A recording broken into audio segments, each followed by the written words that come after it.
লোকজন, অ্যাম্বুলেন্স এগুলো আটকায় মানুষের জীবন বিপন্ন করে কথা কেন বলতে হবে? এই শিক্ষা কে দিয়েছে ডাক্তারদেরকে? আমি তো বুঝলাম না। আমরা এটার সর্বোচ্চ জুডিশিয়াস প্রয়োগটাই করছি এবং এটা করতে তখন বাধ্য হব। এখনও যথেষ্ট পরিস্থিতি তৈরি হয়েছে একটা ছেলেকে গ্রেফতার করার মতো, কারণ সে তো রাষ্ট্র বিরোধী কাজ করছে আমি বলবো, কারণ রাষ্ট্রের যত রকম কার্যক্রম সে বন্ধ করে দিচ্ছে। আমি কি বুঝাতে পেরেছি? এভাবে বুঝাতে হবে, তা নাহলে আপনাদের এই যে সব পুরো মিডিয়া আছে এদের সামনে কিন্তু আপনাদেরকে ব্যর্থ প্রশাসক মনে করা হবে। আমি সেটা চাই না।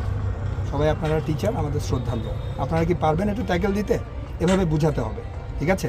এই যে এখানে মেয়েরা আছে, আমরা তো ফুল ইয়াতেও যেতে পারছি না, মেয়েদের we don't touch, we don't push the girls.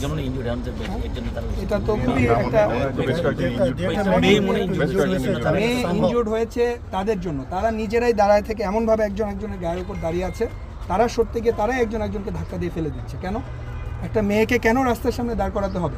আমি আমার দাবি আদায় করতে চাইলে আমি ছেলে আসবো, মেয়েকে কেন আমি এখন রাস্তার ওখানে দাঁড় করায় দিব? সে তো ধাক্কা খেয়ে পড়ে গেলে তার দায়িত্ব কে নিবে? হ্যাঁ, ছেলে হিসেবে তো তার দায়িত্ব তার বোনকে প্রোটেক্ট করা। যাই হোক, আপনারা কি পারবেন ট্যাকেল দিতে? আমাদের একটা রিকোয়েস্ট আছে। কি রিকোয়েস্ট বলেন? আপনি যেটা বললেন যে আপনি আগে আইডেন্টিফাই করে আমাকে বলেন যে 5টা ছেলে যারা আপনার কথা শুনছে না। বোধহয় আপনার কাছে কি লিস্ট আছে, চিহ্নিত ব্যক্তি আছে যারা শুনছে না?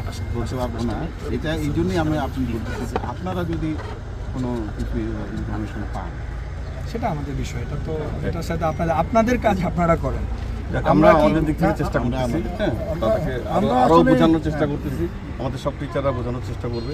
আর আজকে যে কিছু আমাদের ছেলেমেয়েরা ইনজুর্ড হয়েছে, হ্যাঁ, তারা তো আসলে চিন্তা করছে তারা একটা দাবি আদায়ের জন্য গেছে, হ্যাঁ, তারা তাদের কথা চিন্তা করতেছে। আমরা দাবি আদায় করতে গেছি, ভালো একটা কাজের জন্য গেছি, কিন্তু আমরা ইনজুর্ড হয়ে গেলাম।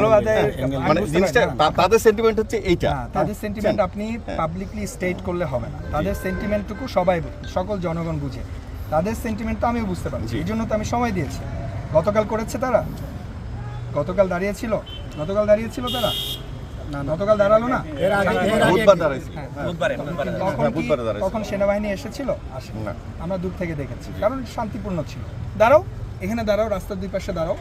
মিডিয়ার সাথে আমরাও আজকেও তাই মনে করছি ওরা শান্তিপূর্ণভাবেই থাকবে। মিডিয়ার সাথে কথা বলতে চাইলে মিডিয়ার সাথে কথা বলবে। এখানে সকল মিডিয়ার ভাইরা আছে, অ্যাটেনশন যেটা গ্র্যাব করার করছে, এখানে না কেন?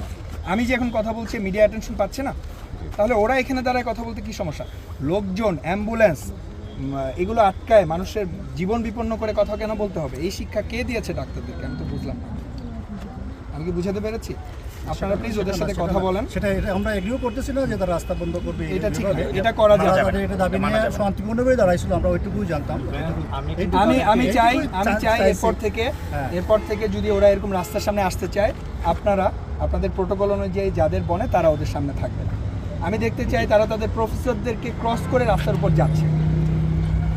এই আমার মনে হয় না এই ধরনের অধ্যত্ত, এই ধরনের বেয়াদবি করার মতো ছেলে আমাদের মেডিকেল কলেজের ছেলেরা। আচ্ছা, ইনশাআল্লাহ আমরা তো এই যে ক্রাইসিসটা হচ্ছিল, আমরা দেখতেছি, আমরা সাথে আসবো, ঠিক আছে? আপনাদের না রাস্তার উপরে, মানে রাস্তা বন্ধ করতে দিব না আমরা। আপনারা এখানে দাঁড়াবেন, আপনারা ওদেরকে ঠান্ডা রাখবেন, ওদের কথা বলার ব্যবস্থা করবেন, রাস্তার উপরে হবে।